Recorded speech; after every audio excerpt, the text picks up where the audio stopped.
Hello, my name is Phil Gaglio, and I'm president of the George Washington University Objectivist Club. I'd like to welcome you all here this evening and thank you for coming to witness our debate, Capitalism versus Socialism, which is a moral system. Before I introduce our four participants in tonight's debate, I'd like to let everyone know that the George Washington University Objectivist Club and the Program Board are the proud sponsors of this event. The Objectivist Club is an on-campus student organization whose goal is to provide the opportunity for all students to become acquainted with ideas which are pro-reason, pro-reality, and pro-individual rights. Members will be available at the table in the foyer during the break and for a brief period after the debate to provide information about objectivism and the club. Our next meeting is November 20th, a week from this Thursday, next door at the Marvin Center. Dr. Ed Locke, professor at the University of Maryland, will conduct a question and answer period on objectivism entitled, "Why Does Man Need a Philosophy? Why Objectivism?" The public is invited to attend this free meeting. For all those who are interested, there will be a reception for tonight's participants immediately following the debate. This should give you the opportunity to speak with our four guests on a more personal level. It will be held next door in the Marvin Center, room 501. Now, without further delay, I'd like to introduce tonight's participants. First, the four debaters. On your left, arguing for the socialist position will be Christopher Hitchens and John Judis. Mr. Hitchens received his graduate degree in philosophy, politics, and economics from Balliol College in Oxford, England. He currently writes a column called The Minority Report for The Nation magazine. He is also the current American columnist for The New Statesman, the primary publication of the social democratic political left in London, England. Mr. Hitchens has edited and written several books, including his recently published Cyprus. He frequently debates conservatives on radio, television, and campus forums, and has appeared on William Buckley's television program Firing Line. Mr. Judis received his MA in philosophy from the University of California at Berkeley. He is a founding editor of the Socialist Review and is currently senior editor of In These Times. He is on the editorial board of The Progressive and writes political articles for the New Republic. Mr. Judis has just completed a biography of William F. Buckley, which will be published by Simon & Schuster in about a year. On your right, advocating the capitalist position, will be Harry Binswanger and John Ridpath. Dr. Binswanger received his PhD from Columbia University. He taught philosophy for many years at Hunter College in New York City. In 1979, he left the academic world to launch the Objectivist Forum, a magazine devoted to Ayn Rand's philosophy and its application to cultural issues. Dr. Binswanger's just published book, The Ayn Rand Lexicon, is a philosophical dictionary of objectivism. Dr. Binswanger has written and lectured extensively in support of the philosophy of objectivism. Dr. Ridpath received his master's degree in business administration from the University of Toronto and is a PhD in economics from the University of Virginia. He is currently an associate professor of economics and social science at York University in Toronto, where he has been the recipient of the prestigious award given by the Ontario Council of University Faculty Associations. Dr. Ridpath has been an advisor to the National Foundation for Public Policy Development, a Canadian think tank, and has spoken at the national policy conferences sponsored by the Canadian Progressive Conservative Party. Professor Stephen Keller, Director of Debate here at the George Washington University, has graciously agreed to moderate tonight's intellectual combat. Professor Keller is with the Department of Communications and Theater and teaches a variety of public address courses here at GW. I'm sure you'll all join me in thanking tonight's participants for taking the time to present their views on this important question, and Professor Keller for his assistance in planning and executing this confrontation, and the GW Program Board for its sponsorship. Under debate this evening will be the morality of each opposing system, socialism versus capitalism. The participants are expected to defend each system by presenting the underlying ethical principles upon which it rests. They have been selected because they represent extreme polar opposite positions. I'm stressing that the issue here is morality, not economics alone. We are here to debate the fundamental moral alternatives, to focus on the essential conflict between two absolutely opposed systems, socialism and laissez-faire capitalism. Thank you.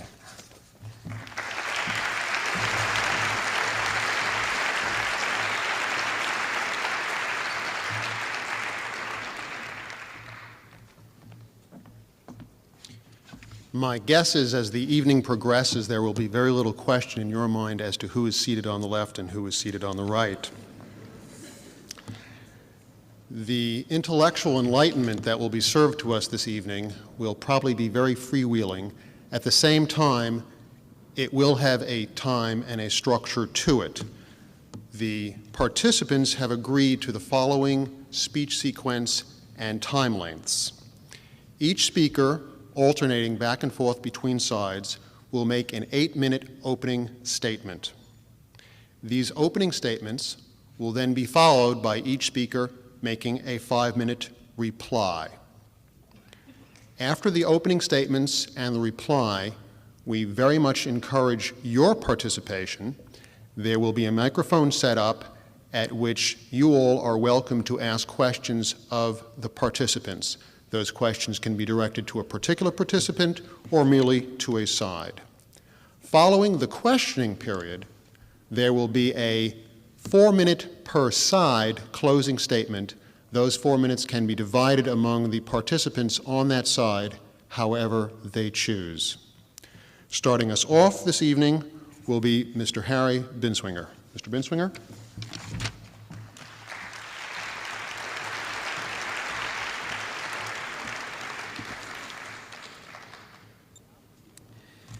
Thank you. The opposition between capitalism and socialism is a moral opposition. Each side must state and defend the moral basis of its political views. We champion capitalism as the only moral political system.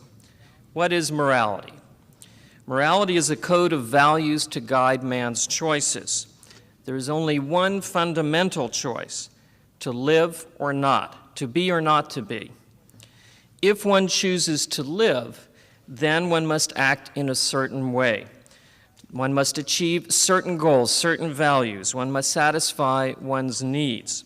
If one does not choose to live, then no action and no values are possible or necessary. One simply sits and waits to die. Life, in other words, is the ultimate goal at the root of all values. Life is a self-justifying primary. This is why you need a morality. You need a moral code in order to know how to live. And that means that the standard of morality, the abstract principle by which we judge good and evil, is man's life. Every species has a specific means of survival set by its nature.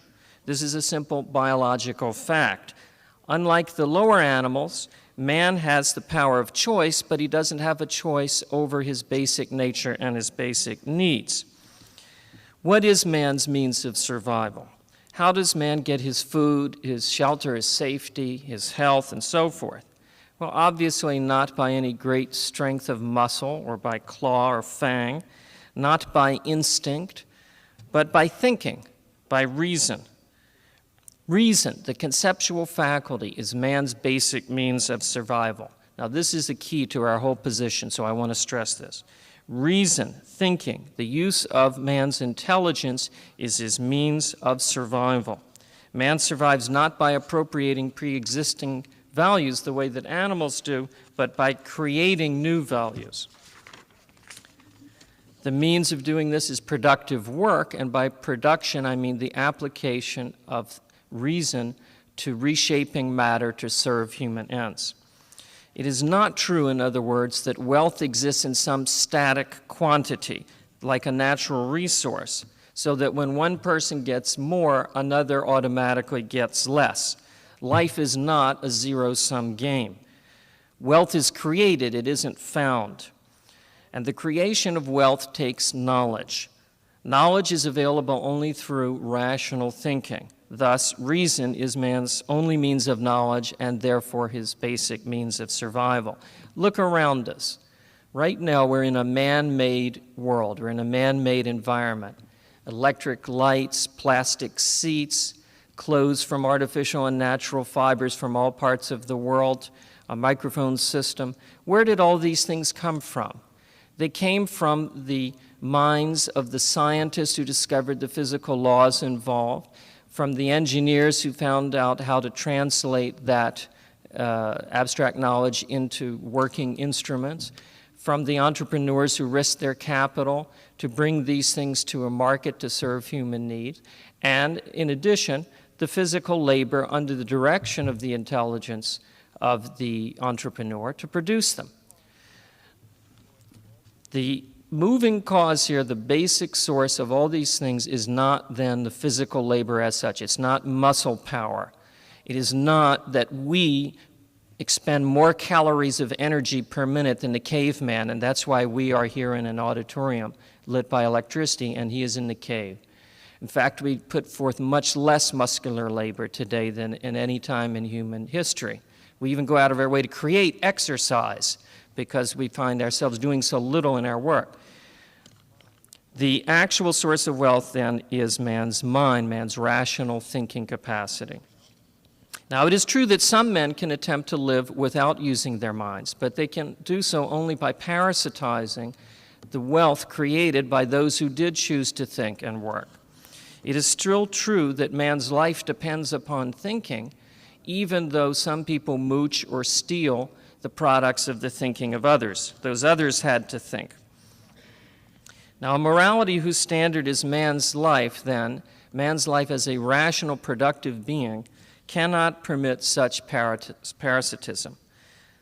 A rational morality such as we are advocating does not advocate the master-slave relationship or the robber-victim relationship, but independence.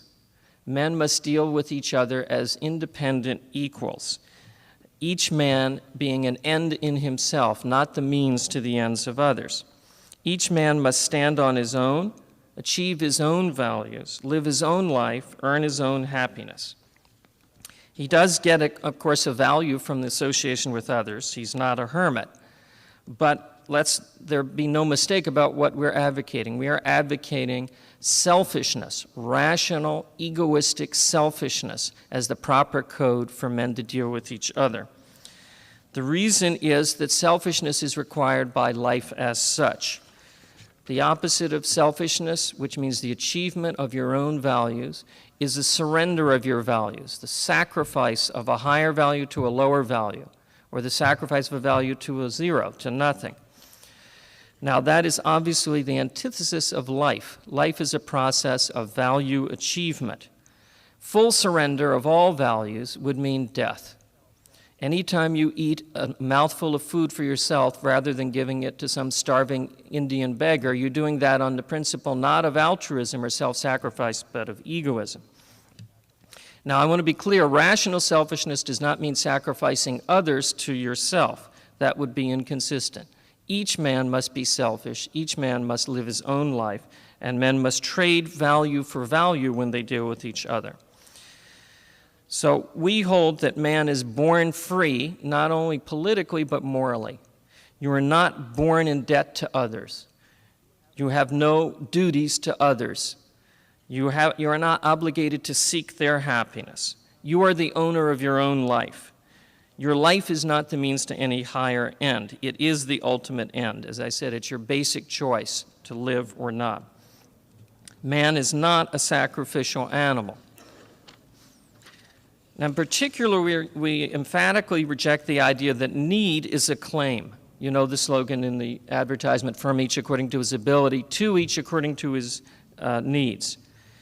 We reject that because it's incompatible with human survival.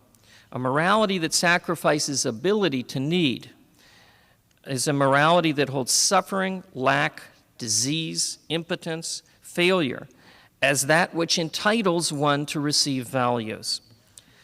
The needs that must be considered are the needs of the producers, if you want to use that language. What social conditions are required for man to produce wealth? Well, since the production of wealth, I argued, is through reason, there is only one basic thing required. You must respect man's sovereign reason. This means one must oppose the use of physical force. One must deal with other men by persuasion, not by force. So a basic principle of capitalism is all interactions must be voluntary because the forced is the anti-mind, and the anti-mind is the anti-life. Thank you.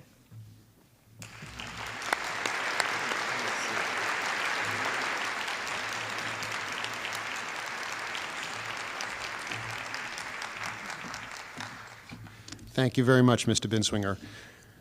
Mr. Judis will join the debate.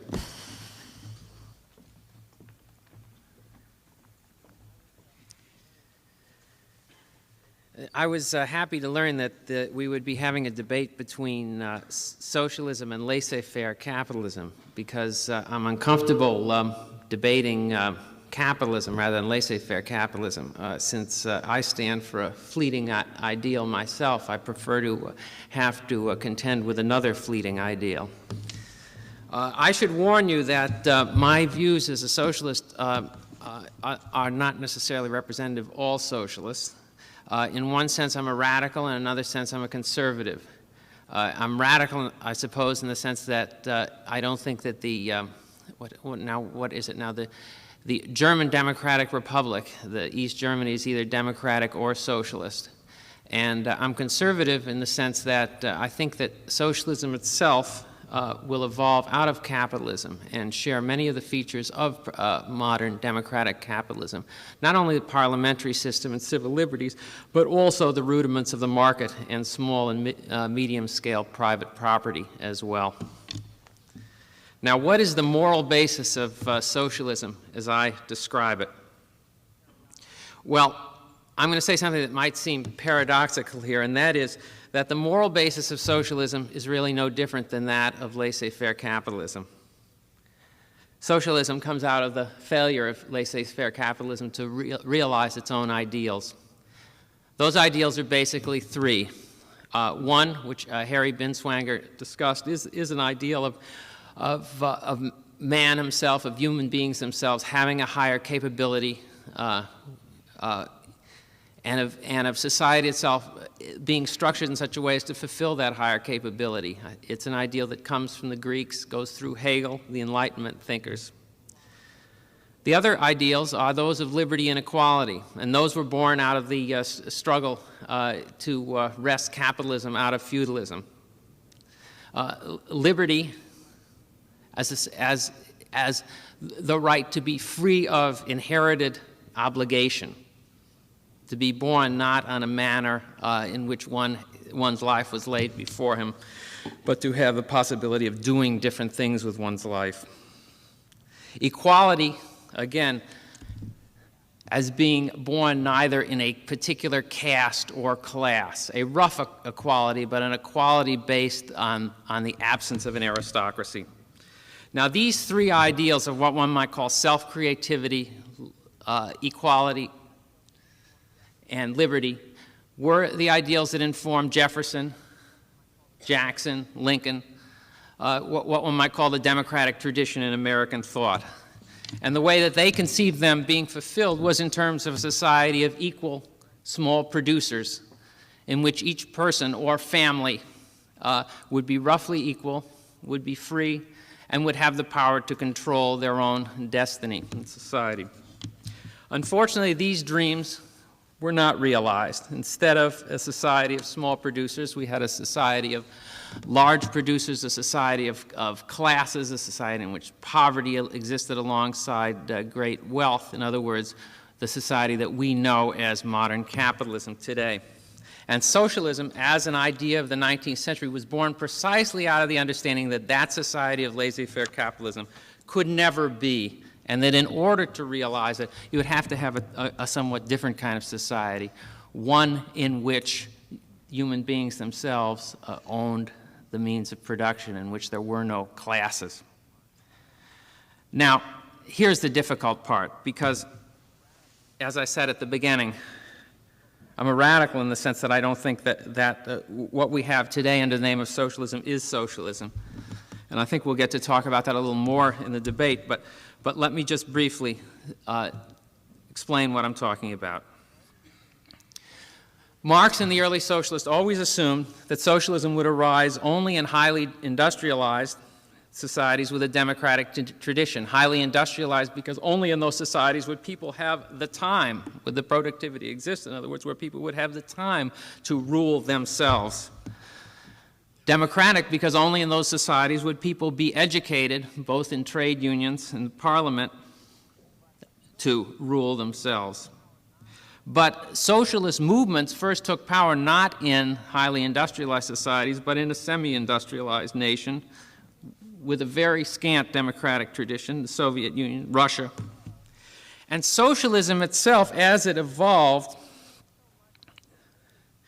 came to be not so much a specific social system after the name of Marx, but rather a means of vindicating or legitimizing a movement that stood for something quite different for socialism.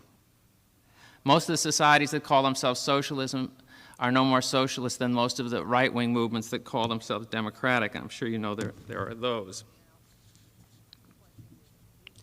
Now, the question is socialism itself, as I'm describing it, possible? Is it possible to fulfill this dream of liberty, equality, and self-creativity?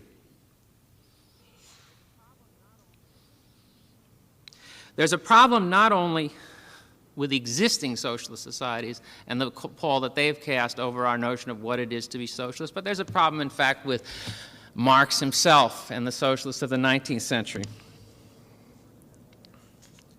In my opinion, there's a fundamental error in Marxist thought, and that is what Marx understood, and the heart of what's valuable of Marx is that one society evolves out of the other. It both absorbs part of another society and it negates part of another society. That's going to be true of an economy of a socialist society.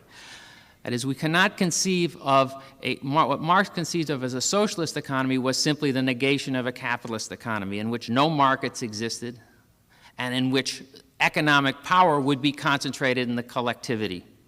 What happened as a result of that is that the collectivity became the state itself became ruled by a political elite, and as Hayek and von Mises and various other thinkers warned, one laid the basis, on behalf of Marxism, one laid the basis for totalitarianism. So what I'm describing as Marxism would have to be, in fact, a mix of laissez-faire capitalism and Marxism. What is called in the world today market socialism, but market socialism founded upon democracy. Thank you.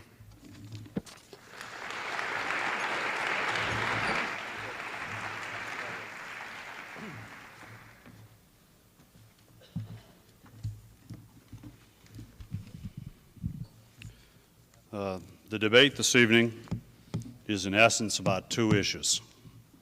The first issue is why the initiation of physical force is immoral, and the second issue is which social system employs the initiation of physical force and which social system rejects it. Professor Binswanger has addressed himself to the question of what are the standards of moral value that we employ in arguing for capitalism, and I'm going to apply what he has said to the question of capitalism as a social system.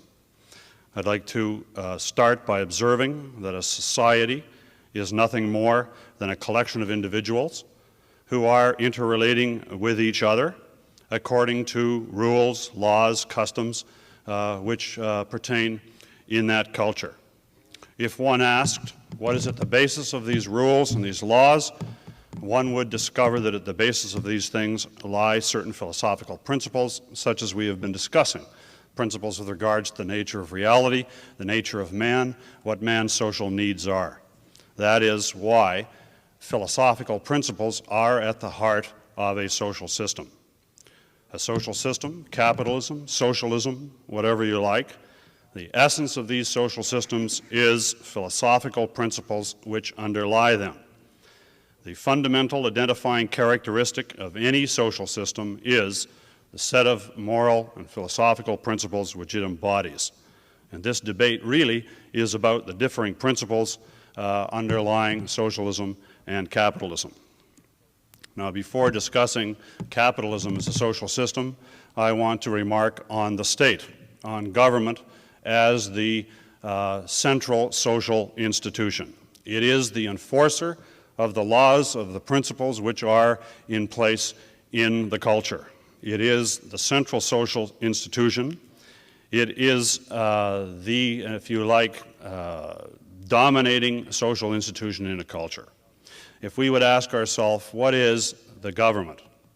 What is the state as a social institution? what is its essential defining characteristic?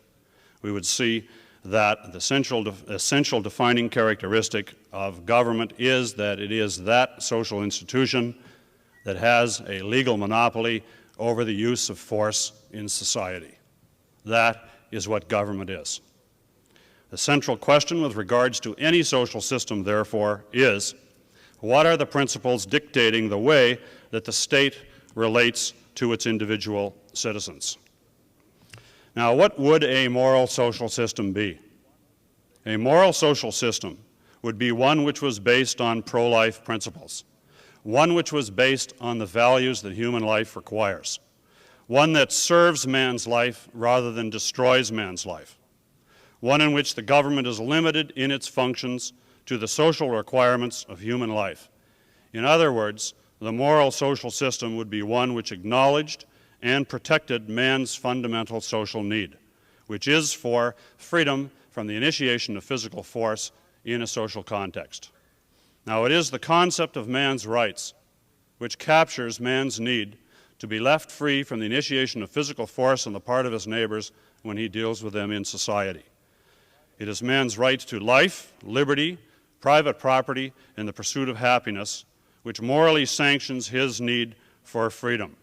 The individual is a sovereign entity. His life belongs to him. It does not belong to anybody else, and it is immoral of anybody else or any social institution to attack him, to violate his rights, and force him to live for the needs of others.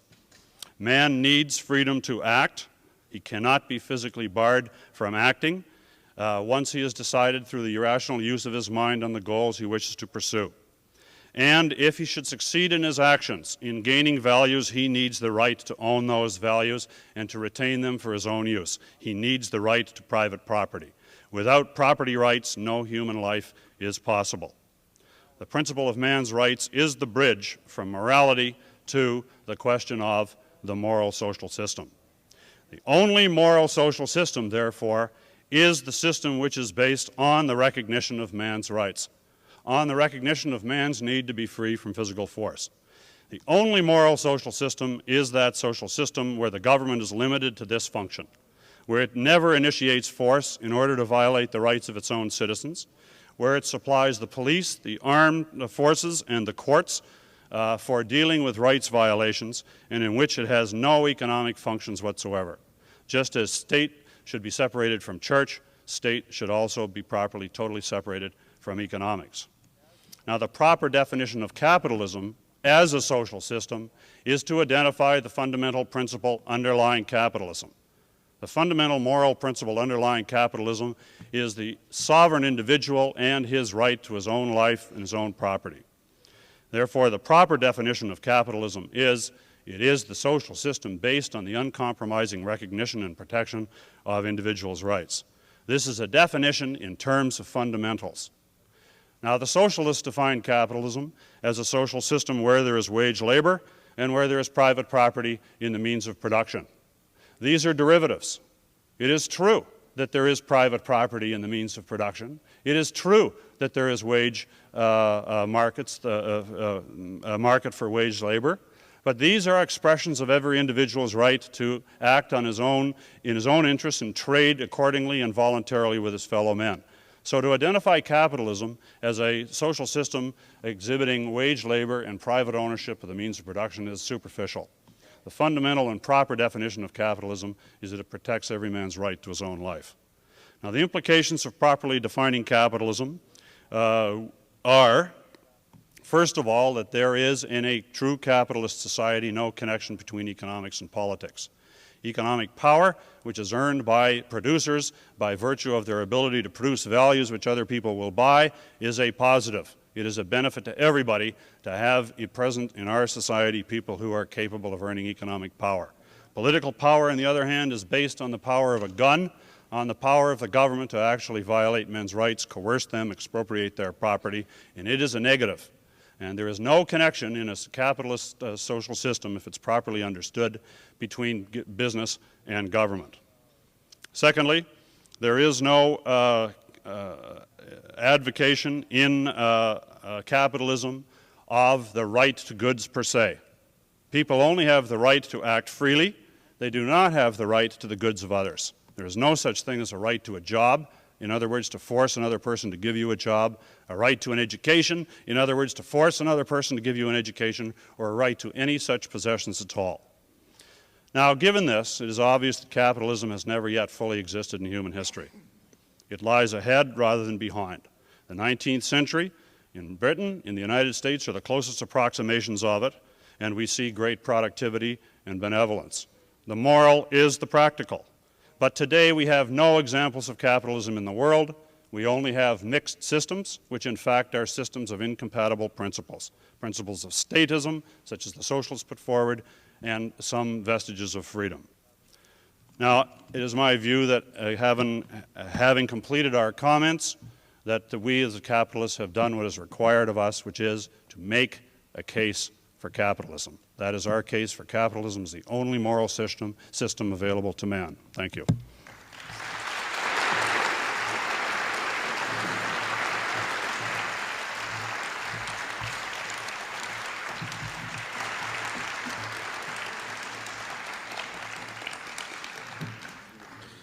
Thank you, Mr. Ridpath. Mr. Hitchens will be making the final 8-minute statement.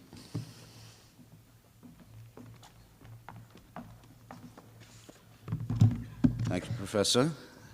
I think that the organizers of this meeting are to be congratulated on their brio and also, I think, on their timing. We are met today as witnesses of the decomposition of a political regime in this capital city, which uses the language of capitalism and of free enterprise, employs the ideology of selfishness and self-interest, and stresses the rhetoric of laissez-faire, while bloating and expanding the role of the state, debauching the treasury and the currency, and relying upon a state within a state for the secret conduct of most policy. There may, and I think there will not be, any convergence of ideas between socialist and capitalist schools this evening, but this need not prevent us, I think, from seeing that a regime may combine the basest features of statism and collectivism with the basest elements of utilitarianism and libertarianism too. And I think if we recognize that, we may have ground for debate. What is it, I better get on with it, to be a socialist? Necessary conditions in my submission, rather than sufficient ones, must include the following. It is necessary to hold, firstly, that all divisions of class, nation, race, and sex are, in the last resort, man-made and can be man-unmade, are in no sense part of a divine or natural ordinance, and that we are members, like it or no, of one race, the human race. That civilization is, in fact, second, a cooperative enterprise, whether the cooperation is coerced, as it was in most of recorded history, or voluntary, as has been occasionally found and can still be found in our century. But that it is a cooperative enterprise cannot be denied. There is no other means, that's to say, of civilization. Third, that the limits of creative endeavor are set by the limits of nature, and that very few human actions can therefore be said in the last instance to be entirely private. The earth is, in point of fact, a common treasury, as the English levelers used to say in the Puritan Revolution, hoping that it were so. It is, in fact, the case, and again, whether we like it or not, whether we care to treat it as such or not. Fourth, that there is no God and no supernatural, that this recognition obliges us morally to maximize the felicity of the one life that we are permitted. And fifth, that the principle of from each according to his ability or her ability, and to each according to his or her need, is an easily realizable one, prefigured already in human society by the working principles of the bourgeois family.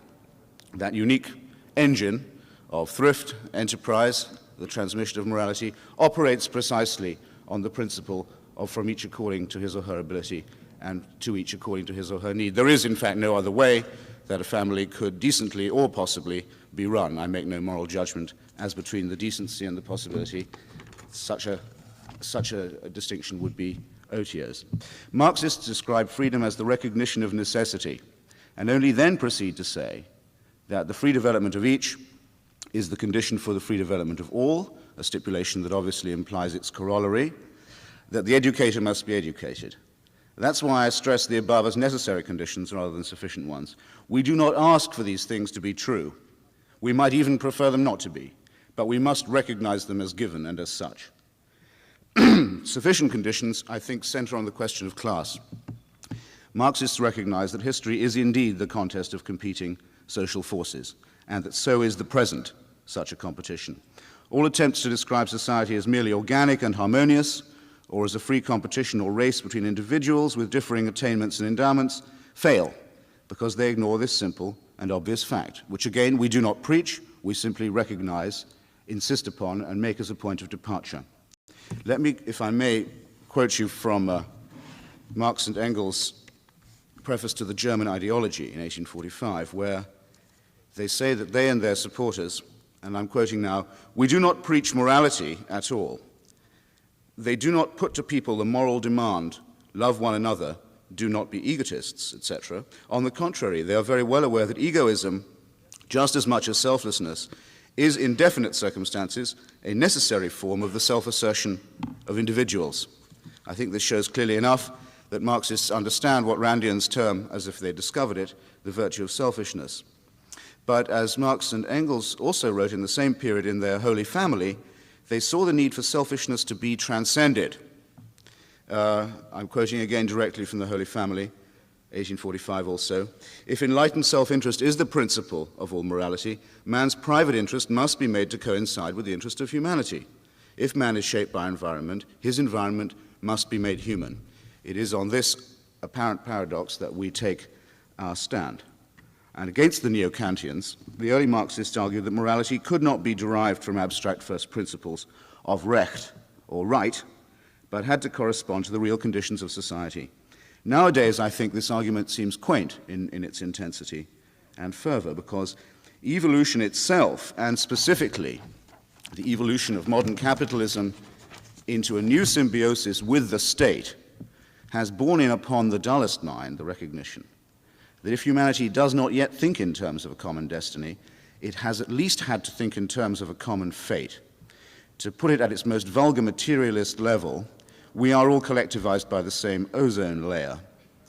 The thermonuclear world is a great leveler, and just as there can be no purely moral, conscientious objection in a thermonuclear conflict, nor can there be any merely ethical or self-interested collaboration with it. Everybody, after all, in this auditorium is a uniformed conscript.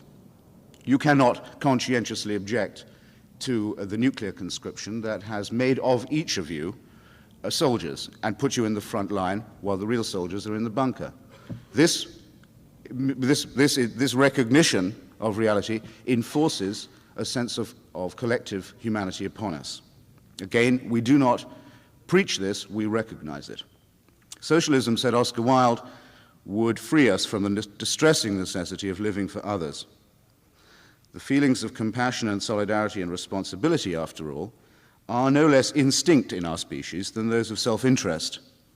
It's precisely because these instincts of solidarity and compassion represent a human need, a need to be of help to others, a point very well made by Professor Richard Titmuss in his famous book, The Gift Relationship. Because they are a need, there is no need to make the sentimental presumption of altruism or to wrestle with the tautology that altruism represents. Marx and Engels, I'll close on this, in the preface to their 1848 manifesto, made capitalism a series of almost lyrical compliments. And in fact, few proponents of the capitalist system have ever summarized its virtues, those of creativity, innovation, the bursting of feudal and antique tribal fetters, as well as Marx did. But Marx and Engels also saw what's since become obvious, that capitalism is not the last word, and that in freeing mankind from ancient obligations, it made him a prisoner of market forces which also developed their own mythology and ideology, their own mystification, and their own bondage. Like Comrade Judis, I also believe that capitalism is the harbinger of socialism, that it's necessary not merely to contest or negate its ethical claims, but to transcend them, to build upon them. And from this, if I may coin a phrase, dialectic, I think we might get a truly human and unillusioned morality that was free from superstition or religion. On that realizable aspiration, I rest my case. Thank you.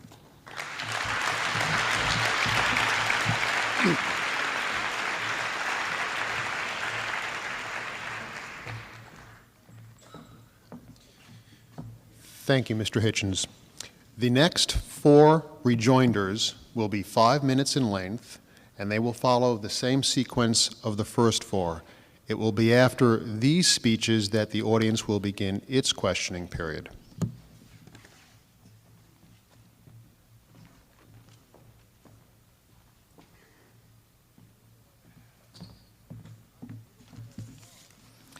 I'm a little bit at a loss since both of my opponents, or our opponents, seem to be presenting themselves as the Republicans used to the Democrats.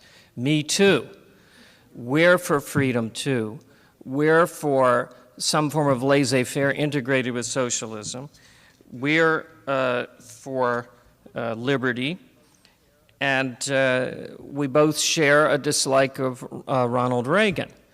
Well, we all 4 agree on that one point, that Ronald Reagan is a disgrace, probably for different reasons. Probably for different reasons. I didn't vote for him in either election because I thought he was a phony, and I agree with Mr. Hitchens that he preaches the rhetoric of laissez-faire, or at least of half-fair capitalism. But then his actions seem to be dictated by the New York Times. So I view him as a Carter in Reagan's clothing, in effect.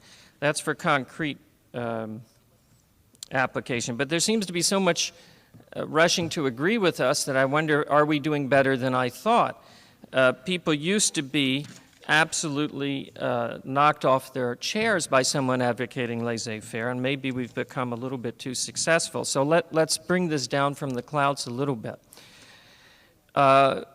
We advocate the immediate abolition of the antitrust laws. We advocate the immediate removal of the welfare system as fast as possible, perhaps over 4 or 5 years, to the total elimination of all welfare.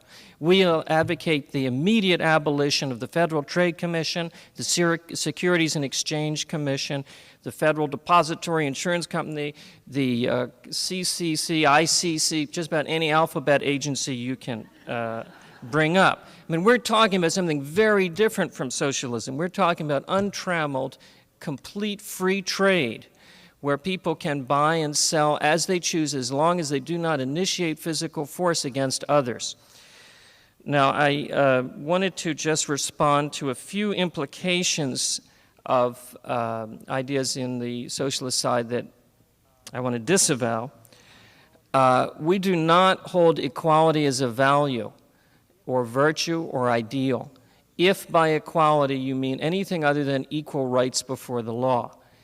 That term is used very ambiguously.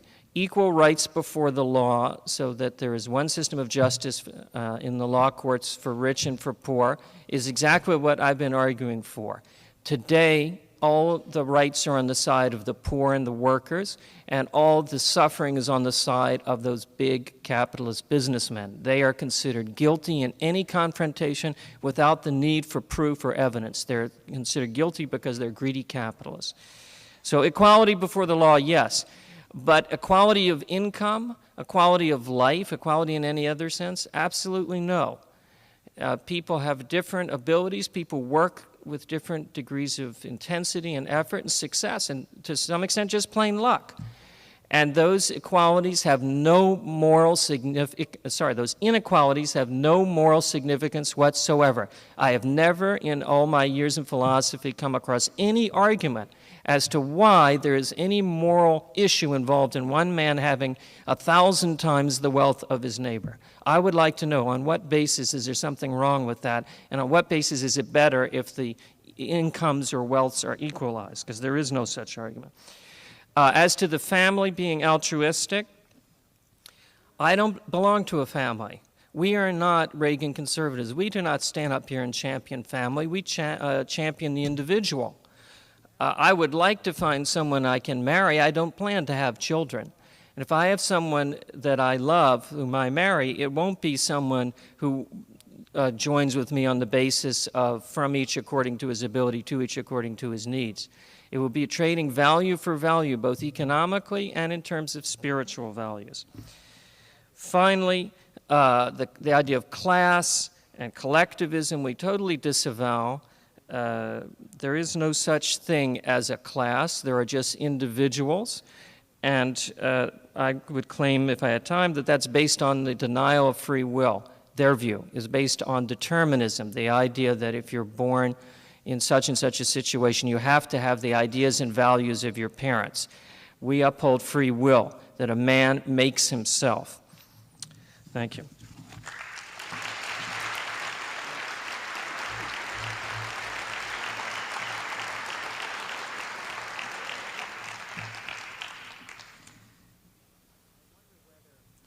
Well, I wonder whether you found it as difficult to understand Christopher and I as I sometimes find it difficult to understand the objectivists. I think that we both have, to a certain extent, a metaphysics that we understand and that may not be comprehensible to people outside. At least I found myself at a loss at times trying to understand the meaning of such words as life and selfishness as I listened to my fellow debaters discuss capitalism. Let me try to restate, if I will, some of my argument, and while I do that, I'll refer to points that have been made. First, I see capitalism as a social system, as a historical system, not as an ideal that has not yet been realized, as a social system that evolved out of feudalism and that has a certain history, and it's a history that we can learn from. In the United States, the crucial part of that history is the one that really is at stake here. It's the history of the early republic. Because in those days were born the ideals by which we still live, by which we're governed, as Christopher mentioned, hypocritically. So that the crucial question for us is, how can those laissez-faire ideals be realized? And what happened in America? What happened during the Civil War? Why was it that we fought a war based on the idea of all men are created equal? And out of that, let's say 60 years later, we had a society in which there was gross inequality. Now, are there classes? Do people have free will? I think here there's a confusion of normative and description and descriptive terms, whether we're talking about how life ought to be or how life is. Whether, in fact, the society is organized a certain way and whether it ought to be organized a certain way. And what I'm trying to say is that out of this attempt in our Jeffersonian, Jacksonian period, the period of the Civil War, to create a society that was free and equal, a much different society got created, one in which there were not only differences in income, but differences in income that were related to differences in the relationship that people had to private property, and particularly to large-scale private property. And that's what we talk about when we talk about classes. And that helps us understand certain things about the society. Now, the state. Are governments necessary? Something that again, was an issue for Tom Paine and is an issue for us today. There are certain reasons, I think, why we have to have a government today and why it does have to play a certain role in the economy. And I don't mean just antitrust laws. I mean the experience of the Great Depression, of depressions that began in the early 19th century, panics leading up through the depression of the 1890s, the depression of the 1930s. Depressions which were caused by the anarchy of the capitalist system. The only solution for which was some form of government regulation, whether we like it or not. And today, I would suggest that in many, to a great extent, our own problems as an economy are declining balance of trade, if I can use such a mundane and dirty expression, in a time when we're talking about much more high-level things, is partly related to the fact that that our economy is so structured so differently than the Japanese, and that we haven't sufficiently used our government in a creative economic way to increase our own productivity, but rather under the name of laissez-faire, have only used it to protect certain forms of greed and largesse. So I hope we're not speaking entirely past each other, and that we can have this a fruitful discussion of what is at stake in this issue between capitalism and socialism.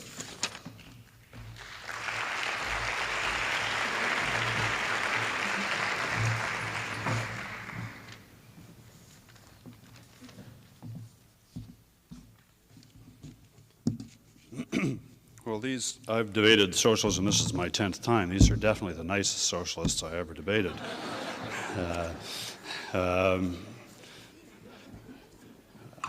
However, I think I'll take off the gloves a little bit here, because in fact there is fundamental difference on the stage, and I want to make it explicit what it is. Before I do that, I would like to say that the socialists have been putting forward the values that they say socialism embraces. I don't really think they have made an argument for those values. It's one thing to state your values. It's another thing to try and show why those values serve man's life. And I really don't believe that they did that.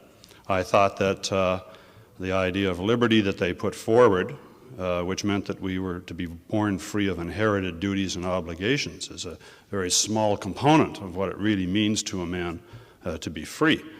So that I really am not convinced that the socialists have got into the ethics of the case for socialism, let alone the view of man that might underlie the ethics that they would have had to have argued for.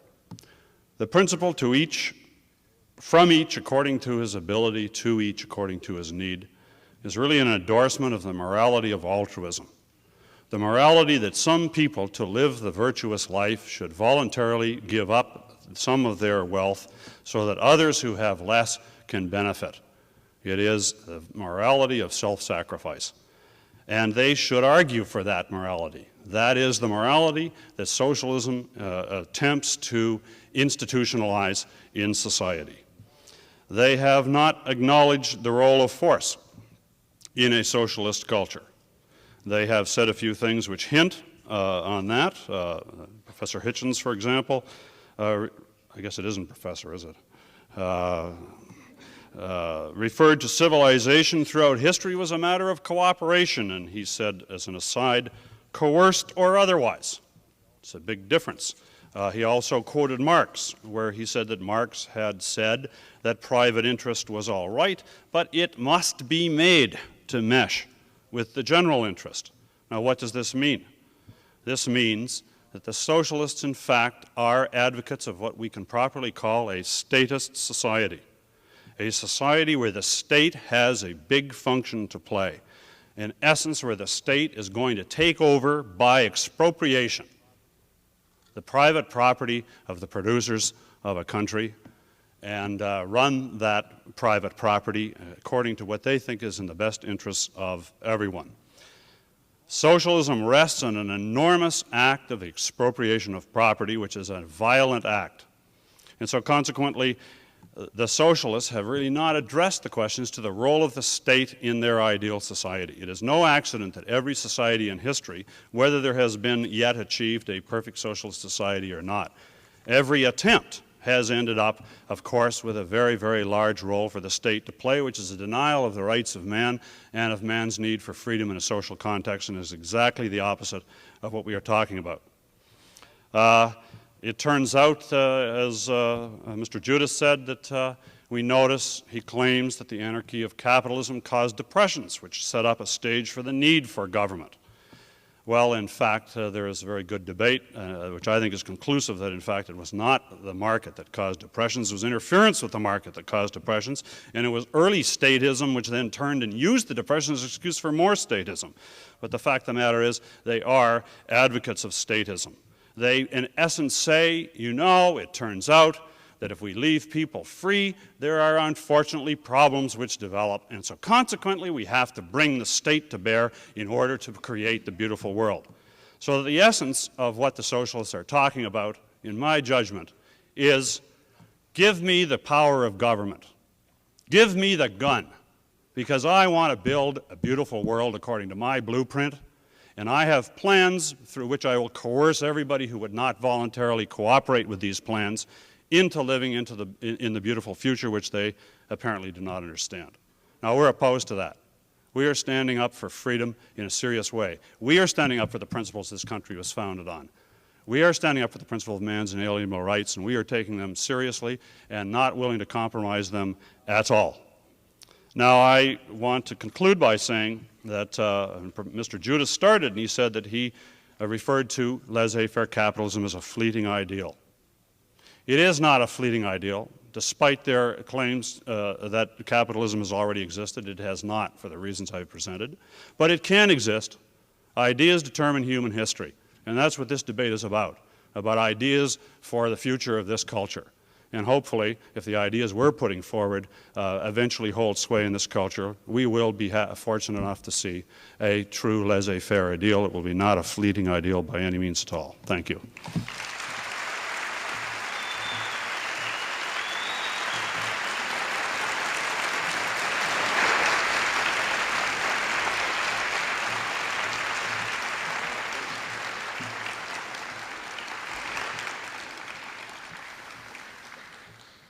Thank you, Mr. Ridpath.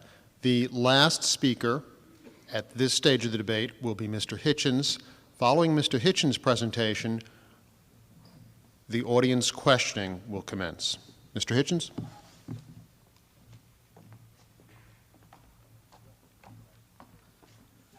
I regret that what I say will be a little more fragmentary than my opening presentation, because there are a number of challenges that have been offered to our side, which I mustn't let pass, but can only deal with one at a time. First, I specifically did not state that the principle of from each, etc., as I think we can agree to call it, as embodied in the bourgeois family, was a principle of altruism. It was simply a principle of necessity. There is no other way that that a family could be run, and that therefore this principle prefigures the extension of such a principle to society itself, and we can see it, as it were, in the womb of the old, as Engels would have said and was in fact over fond of saying. Now there's a very great and unrecognized, I think, in their own minds, confusion in our two opponents here about capitalism, liberty, and private property and the relationship between them. The history of capitalism, and even more so, this should be said of the history of capitalism in its imperialist phase, its heroic period, is the history of expropriation. It is the history of the robbery of private property from millions and millions of people. Marx, observing this process in the Communist Manifesto, remarks on the tremendous advances in productivity and technique and innovation that were thereby enabled, but he does point to the fact that many, many people who hitherto had owned land, property, and so on, were expropriated, collectivized, and made into the modern proletariat. He thought the price was worth paying. He thought capitalism was an advance over what had gone before, but let nobody tell you that capitalism cannot coexist with the expropriation of private property. It can and does. This, I think, would assist us to answer an even more intriguing question, which is why it is that capitalism has only ever evolved successfully in a very few countries. I think this is very probably because, I have to be condensed here, because its evolution ab initio was based on the robbery of other countries' wealth and productivity. Let me again remind you of what Marx said about India. A tremendous expropriation by British imperialism of the resources of capital accumulation from India. An enormous input to the British Industrial Revolution, still the heartland of the evolution of capitalism, but a fantastic desolation of private property in India. Again, Marx thought it was probably, in the long run, justifiable, because India would in the end succeed in coming together as a state and overcoming the feudal ties imposed by the Mughal emperors that had been sundered by the imperialist invasion. But don't let anybody suggest to you for an instant that capitalism does not regard people as means. Probably more than any other system in history, it has made a virtue of that ability, of the ability to conscript, to expropriate, and to dispossess in order to become an engine of wealth. And that is why, finally, the responsibility for the overweening power of certain states is that, historically speaking, of capitalism. Because in the countries where capitalism either did not, or because of imperialism, could not take root, capital accumulation had to be done another way. You can't not have capital, after all, though you can not have capitalism. And capital can be accumulated one way or it can be accumulated the other. And in the oriental despotisms of the East and the modern versions of those, capitalism had to be substituted for by the state. But that is because of the failure of capitalism. It's intimately related to it, let me say. I can't blame them for everything. Thus, it's perfectly simplistic to say that capitalism represents freedom from state power, because both in the countries of its success and in the countries of its failure, the relationship with the modern state, the giant state, the state that can regard the citizen as its property for large numbers of practical purposes, is very close indeed. And I think this, what I have said, should be enough in itself to rebut the ridiculous accusation that only socialists are interested in violence. I could stand, or need it for the vindication of their program. I really could stand here all night and read the list of names of people who've been murdered by capitalist regimes when the interest of illicit private property and governments based on it is felt to be threatened. There is no length to which capital will not go in those contingencies. Fascism was capitalism. The structure of the capitalist state in Germany survived and coexisted, and in Italy and in Spain, survived and coexisted with the fascist period throughout. I don't mean to say that capitalism is fascism, but capitalism can coexist with any system, and its attitude to liberty is as instrumental and contingent as its attitude to equality. I see I have no more time, but I'm prepared to defend anything I've said at greater length in the subsequent period. Thank you.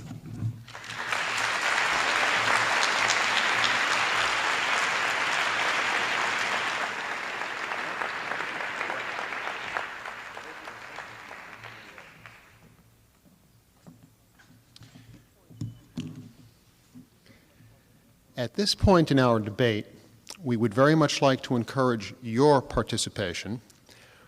Were Marshall McLuhan in this audience, he would, however, smile, because we would request of you, so that this whole enterprise, if I might use that word, is memorialized on tape, that you excuse those around you and pop up and go to the microphone to ask questions as you will. And if we could take, the next minute or so and give that to people who know that they would indeed like to ask some questions, would you please then wend your way to the mic and form some kind of a, haphazard line behind it, and we will begin the questioning process shortly. You'll need to turn on table mics. Okay. Excuse me? We're getting straight into it. Yes, we are. We'll be going straight into it.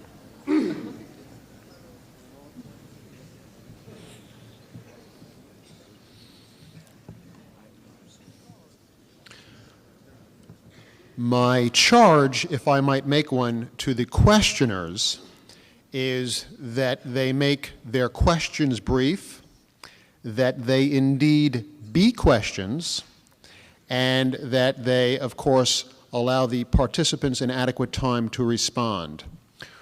After each brief question, the side or the person that it is directed to will have an opportunity, of course, to respond, at which time, after which, I will turn to the other participants and ask them if they would like to comment on the question as well. With your assistance, we'll be able to have as many questions as you are motivated to ask, and we'll be able to move the program along crisply. Would the first gentleman like to ask a question? Yes, one for each side, if I may. For the capitalists, I'm curious to know why In modern society, you view physical force as the exclusive or even the most insidious form of coercion. In a society in which you may build a home and find a toxic waste dump built next to it if there's no such thing as zoning laws, do you think that you can legitimately restrict your analysis to physical force and which side is most guilty of its imposition? For the socialist side. One question at a time, please. Oh, Thank okay. you. Do I have a mic here? I think you do. Yes. I'd like to answer your real question, which is the first part. Your example does not illustrate it. If there is a toxic waste dump, if someone dumps toxic waste next to your home, that is physical force. That is the infusion of deadly chemicals into your property and perhaps into your body. And if you can go into court and prove that, you can have the government in a capitalist society make him compensate for you, make him remove it and make him compensate you for any damage. What I think you want to contrast it with is so-called economic power. Why do I consider physical force the only form of coercion versus economic power, where a big business, General Motors, supposedly can make you buy their cars, IBM can make you buy an IBM computer? I have to leave it to the socialists in the audience or on the stage to give better, more convincing examples, because I can't hold it in my mind. The reason I make such a distinction, well, advertising is supposed to be brainwashing, and there's another example of economic power. The reason why I make a distinction is that physical force is the only thing that can cause your reason to be inoperative. It nullifies your reason. Remember, my whole case was life is an ultimate value, reason is the major means of achieving it, and therefore no force, because the forced is the anti-mind. If somebody comes up to you with a fantastic commercial to try and get you to buy some product, that is not anywhere in the same universe from someone coming up, pointing a gun at your head and saying, "Give me your wallet." One leaves your mind free to function, and it's up to you to judge the validity of the computer, the advertisement, or whatever. The other deprives you of the ability to act on your thinking, and that is the very nature of coercion. I mean, that's the meaning of coercion, making you act against your will. Well, your will is the ability to act according to your mind's decision. So that's why there's a life and death difference between force and any other kind of social influence. I have to give one other example. It's considered force in some quarters if you're not given help when you need it. Well, that is completely wrong. If a woman that I want to sleep with won't sleep with me, that is not force. If I break my leg through my own carelessness or through lightning striking it and someone else won't heal it, that is not imposing force upon me. Force means force. It means physical contact with another's person or property against his will without his consent. And that's the only thing that can negate a mind and therefore destroy a life. Thank you, Mr. Binswanger. Socialist response? He's got a question for us, I think. I would like to at least initially limit the questioners to one question apiece. You're welcome to move to the end of the line and get ready to ask your next question. Thank you so much. Your single question, sir.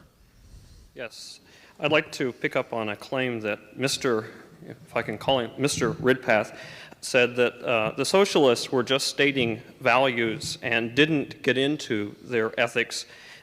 I'd like to advance a thesis and have both sides comment on this, and that is that there is a very basic metaphysical difference between the objectivists and the socialists. The socialists seem to be saying that a socialist system is a historical inevitability. They talk about morality is superfluous. The socialists are just pointing out a trend that must lead to socialism.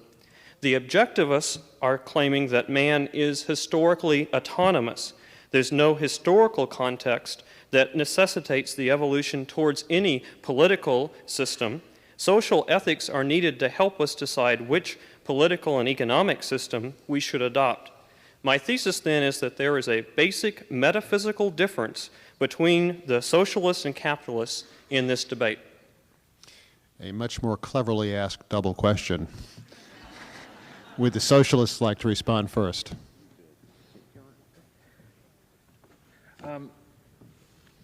Well, is this mic on? I suppose the different, let me put the difference another way. Our capitalist opponents, if I can call them that, I think that don't have a conception of history upon which they base individual possibilities and values, whereas what I would say of our view is that it is framed in terms of what is historically possible. And the ideals that socialists believe in are themselves ideals that have arisen through various historical struggles. So that I think that's the difference. I think it's a difference between, if I may put it away, a kind of a timeless metaphysics of man and a historical philosophy. Thank you. Hello. I think that in some respects you're right. I don't know that all socialists take the deterministic view that Marx took, but I think you have hit on a point that the socialists, certainly the ones that are historical determinists, may not find it necessary to make arguments for the pursuit of different human values because their view is that these things are in a sense historically conditioned, whereas the objectivists are certainly advocating a view of man which regards man's free will as the crux to all of his moral choices and regards man as in control of his destiny at every moment in history. So in that sense, we don't have what is just referred to as a historical perspective, if you like. Human beings are human beings. The question is, what is the nature of a human being? How does a human being live? What does he require? What are the needs of human life?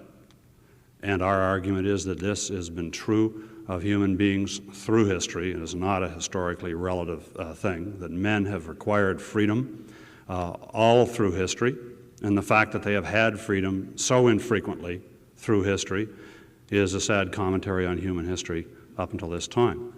But it does not prove the historical determined set of values that some socialist determinists believe is the case. Thank you. Next question, please. Let me first of all say that I think that the most promising thing we've heard tonight for the future of our social system is that Mr. Binswanger has agreed not to have children.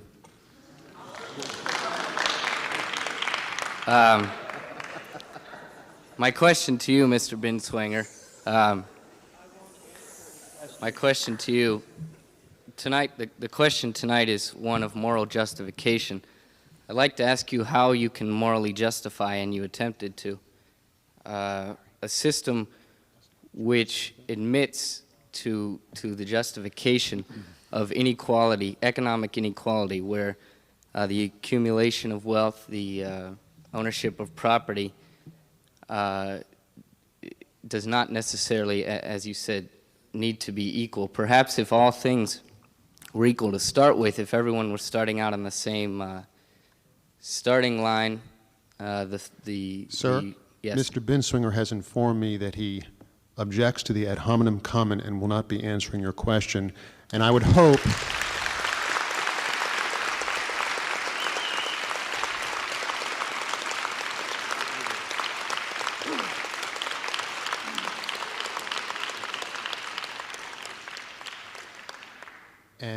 I would hope that we could keep the level of the debate not only clever, but on the point of the issues involved. Next question, please. My question to the... No, sir, you have asked your question. Thank you. Okay. I'm going to ask those Harry and John, the capitalist system. I think it's, I believe, the Anglo-Saxon society, most of the time thinking exploitation. Historically, we tell us, comparing with the theory of the Greek or Roman society.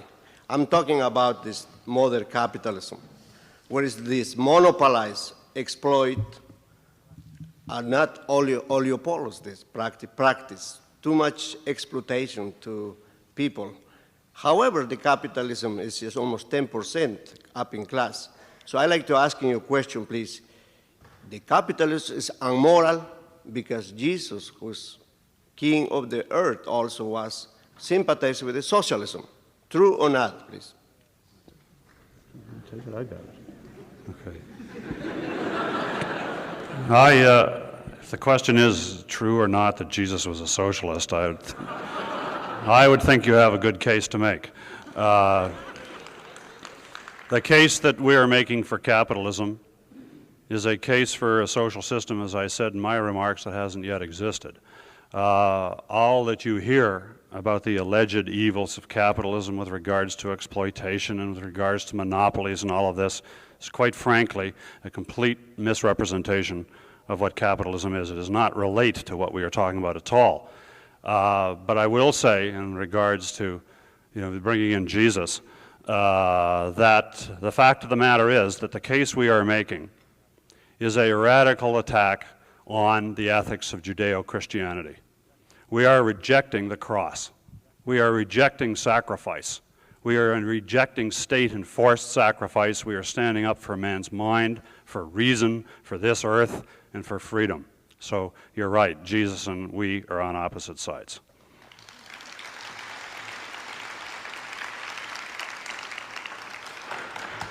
A rejoinder? Yes, is my microphone live? Yeah. There's a trite school of thought that does try and maintain that you can derive socialism from Christianity, and I hope I've said enough to make plain that I think that's nonsense. Christianity is historically the ideology of feudalism and of slavery, and with those it's been very strongly compatible, and I think remains. As to whether Jesus was or was not, I don't know, because I have no view of whether he existed or said any of the things that are attributed to him. Some of the more popular remarks attributed to Jesus, I would say uncontroversial remarks, tending towards a view of the brotherhood of man, are of course pre-Christian. Wholly admirable points about the interdependence of the human race and the need to help others for one's own sake. These are uncontroversial, pre-Christian, and obviously easily assimilable to socialist morality. Thank you. Next question. And there are around 40 countries in the world that call themselves socialists today, including some of those who have perpetuated the most appalling deeds of violence against human beings in our century. And the amount of violence seems to be in adverse proportion to the non-socialist elements mixed into the particular society. Even if the arguments of socialists are true, should we risk a system that can obviously go so easily off the rails? Off the rails. Metaphor.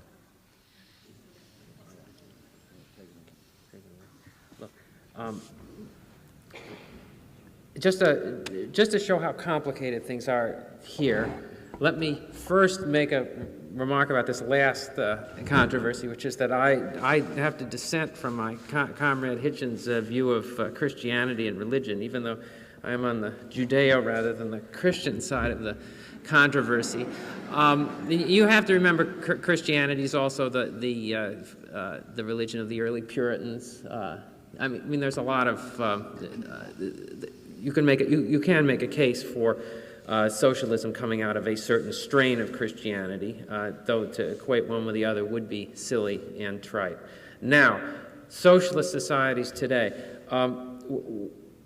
both our sides are in kind of a peculiar position, which is whenever we accuse the capitalists of doing something terrible, they say, well, we're not talking about that, we're talking about our capitalism, and we're in the same problem here.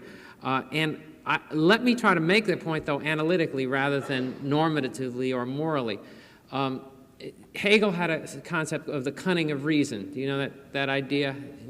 It's the idea that what people intend to do, that history isn't the sum of individuals' intentions, and that you cannot understand a society necessarily by its name.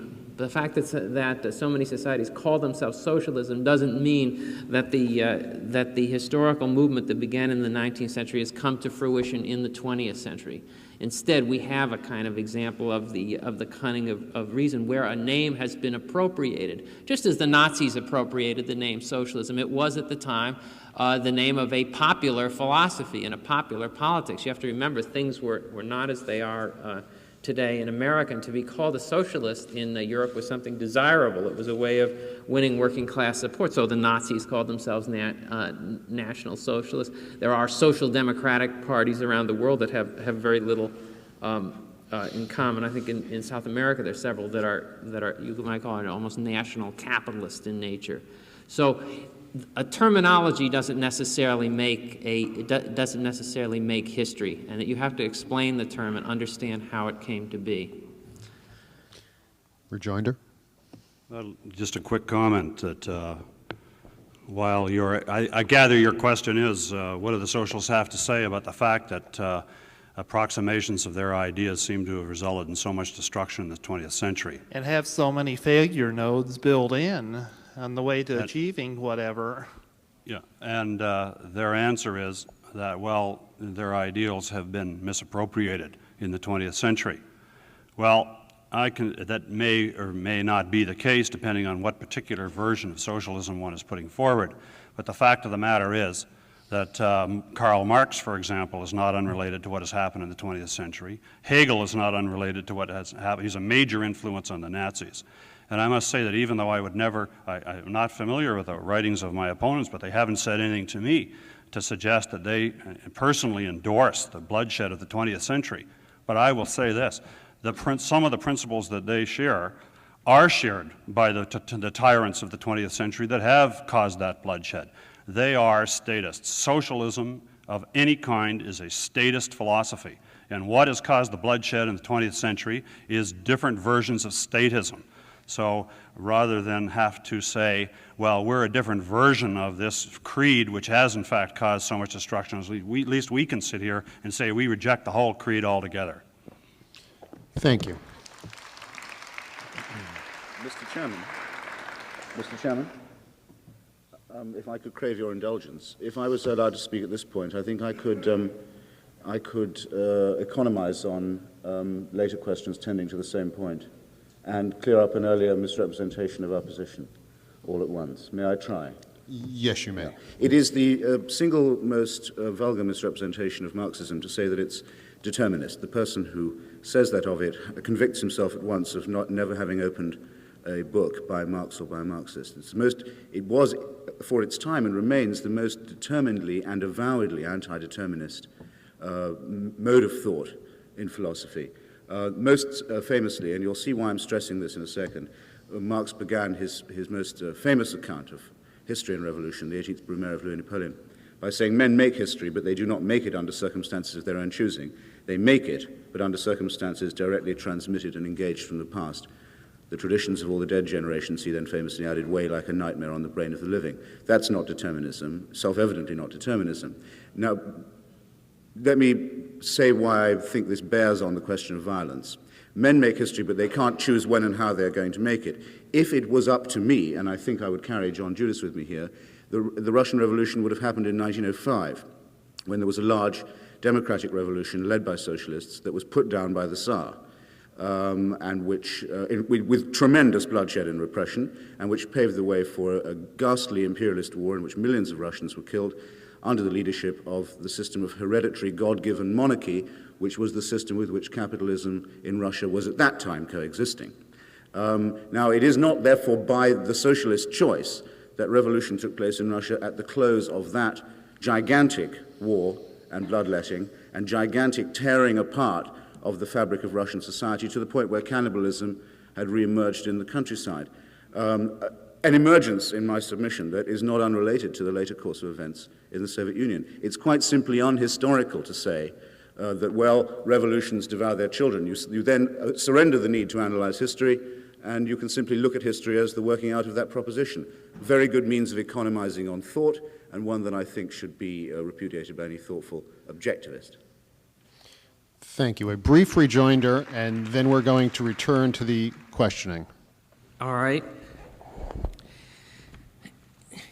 Let's look at this in principle. Let's not try and say, well, maybe because it was raining in South Yemen when they took over, it was a bad time for them to take over, and that's why socialism failed. And maybe because Afghanistan went this way, and because Cuba is dependent on one crop, and because, there's always an explanation ad hoc as to why every single socialist nation that takes socialism seriously ends up with concentration camps and mass slaughter.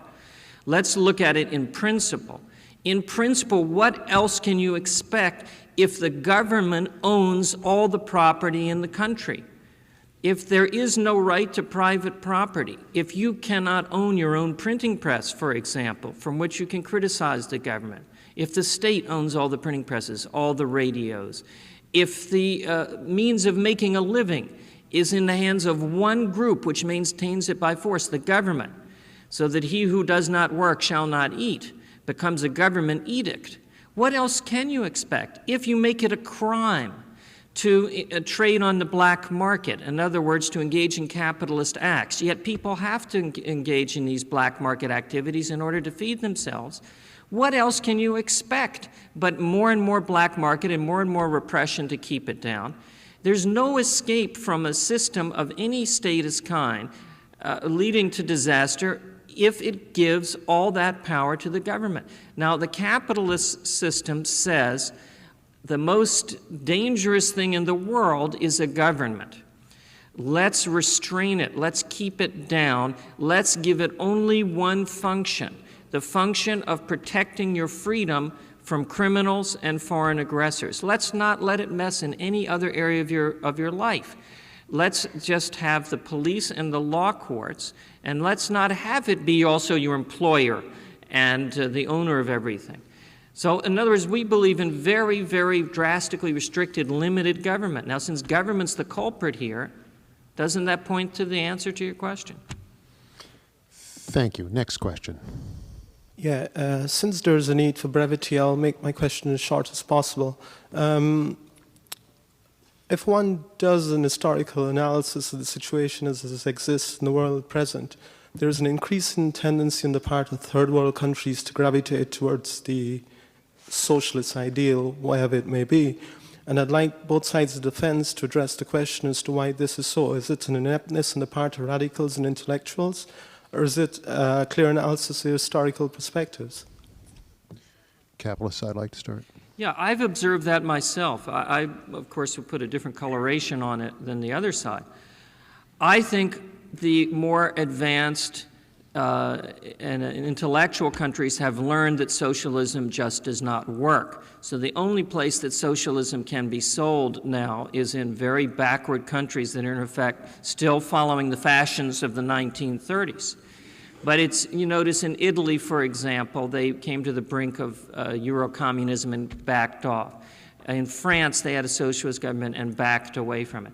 I don't think you can fool the people anymore the way you could in the 30s in an industrial civilized society by saying, we want socialism because we don't want to promise you pie in the sky. We want to make you rich here on earth, and socialism is the way to make you rich. That was the original promise of socialism. Money.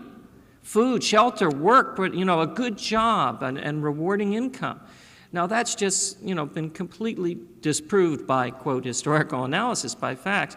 And the only place you can get away with it now is with people who aren't that well educated. Now, I hope that's not taken as an ad hominem. That's my hypothesis as to, why it is that it is not possible to spread true socialism in an advanced society. Rejoinder. That reminds me of one of William Buckley's comments in an interview in 1961 when somebody asked him whether he thought what was at the time the Belgian Congo, they were fighting for their independence, whether they were ready for democracy, and he said, well, they'd be ready for democracy when they stop eating each other. That not to be so much to be funny as to signal my disagreement with the perspective of Mr. Binswanger. My own view is that the reason that third world countries have that socialism has been popular is that you have to conceive of the world economy as a gigantic division of labor, in which most of those countries' economies have been pretty much at the behest of the core economies in the world, the advanced capitalist countries, in which they've been structured in such a way as to benefit those core economies, but not to benefit themselves. So you have sort of single crop agriculture, primarily for export. You have no internal market in those countries. And the ruling elites that go away to school and come back get it into their heads that in order to change that around, they have to have some form of a command economy where they take control of their own society and their economy. Now, when they've done that and when they've experimented with it, while sometimes they've found that they do need elements of a market and then foreign capital is attractive. But that's the reason that that element of the socialist idea appeals in those countries. Thank you. Next. May another questioner please ask a question? Thank you. My question is directed to Mr. Hitchens in reference to the comments he made at the last part of the formal debate. You gave the argument that because capitalism in practice requires expropriation and robbery, that there are so few developed capitalist states, and gave the example of the alleged British expropriation of India. This leads me to wonder from what part of India did the British expropriate the steam engine and the many intellectual developments which sparked the Industrial Revolution in that country. If material goods were the fundamental prime cause of the Industrial Revolution, why didn't the Indians have their own Industrial Revolution centuries before the British came along? In summary, I ask, didn't the Industrial Revolution require reason and intellect as its prime cause rather than expropriation?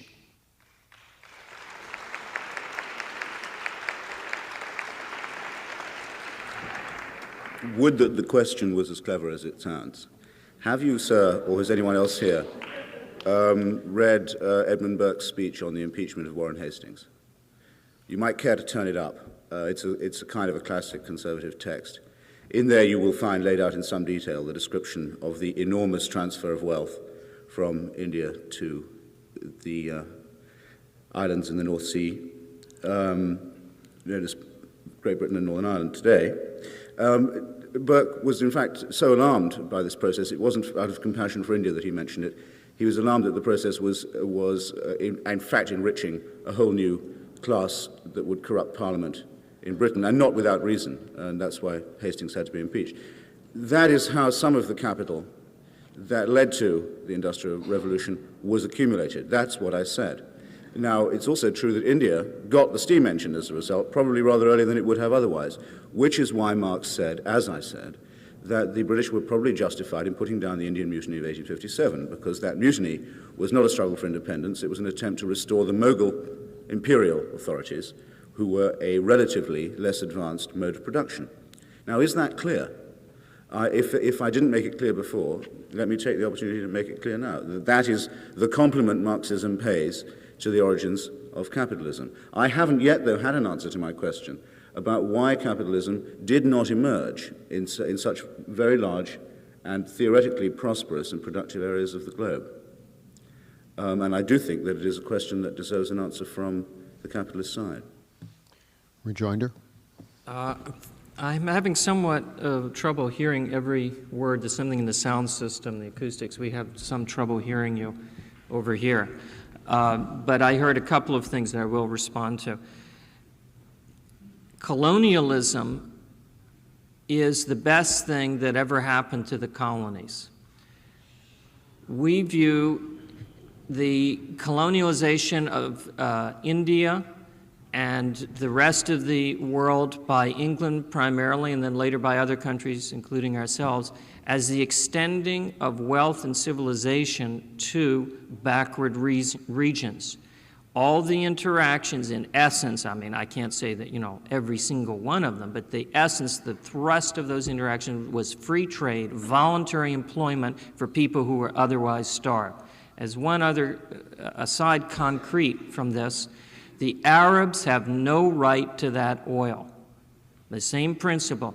Oil under the feet of people who don't know what what property is, who don't have a civilized society, who are nomads or dictatorships, is not the property of their little king. It is the property of anybody who comes in and produces it. And it was the American and Western oil companies that produced that oil. They even went and made contracts with those little petty dictators, even though they morally had no claim to that oil. And the same principle goes to any other natural resources. Natural resources belong to those people who make use of them. And there was the civilized countries that took things that were just junk and garbage to the rest of the world and paid them for them. The transfer of wealth was both ways and much more to the benefit of the backward people, as sheer common sense would tell you, than it was to England. India needed England 1,000 times more than the other way around. Now, the challenge, which I hadn't heard before, was why didn't capitalism develop in large areas of the world like India where it didn't develop? Because we believe that capitalism does not develop out of historical necessity, but out of people's ideas. Capitalism reached its apex in the United States in 1776 because the ideas of the people were those of John Locke. Every one of the founding fathers read John Locke, they read Aristotle, they read Cicero. This is known fact. The language of John Locke's second treatise of government is in the Independence, the Declaration of Independence. The political philosophy of England at that time was what caused capitalism to exist here. Now, needless to say, the opposite political philosophy is in place in areas like India. I mean, they are mystics. They don't believe in reason, they don't believe in nature, they don't believe in natural rights. So the answer is, where there is a pro-capitalist philosophy, their capitalism will flourish. Where there isn't, it won't. Thank you. Next question.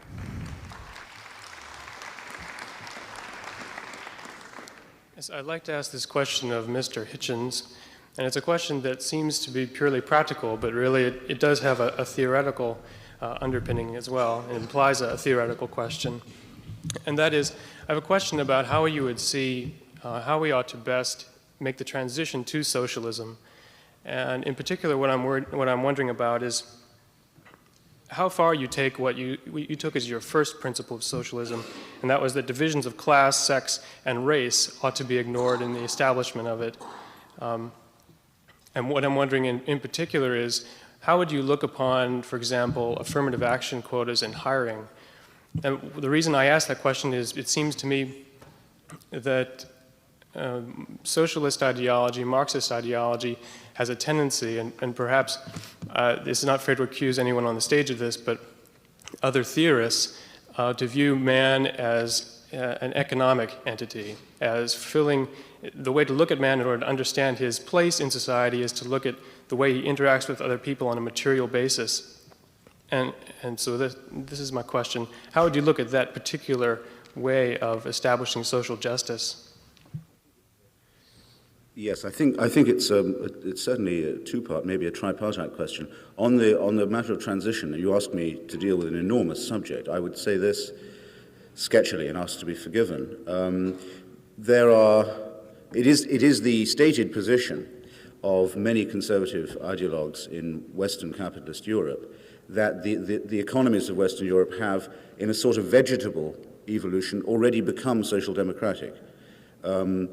And though I don't think that claim is wholly true, there is a great deal of truth in it. There are countries, the one most often cited, so I'll cite it for convenience, is Sweden, where though the vast majority of the economy remains in private hands, and in fact in the hands of the same families as controlled Swedish capitalism in the 19th century, same names, rather like German capitalism before and after Nazism, and during, of course. There is not more than a welfarist conception of society in Sweden, very nearly a social democratic coexistence. So that's one case where one might almost call it an evolution. In other cases, my theory is, the ones I've cited, the Soviet Union, and I would add these to these China and Cuba, where capitalism simply broke down and there was no force or agency ready to take over the running of the countries but the communist and socialist movements.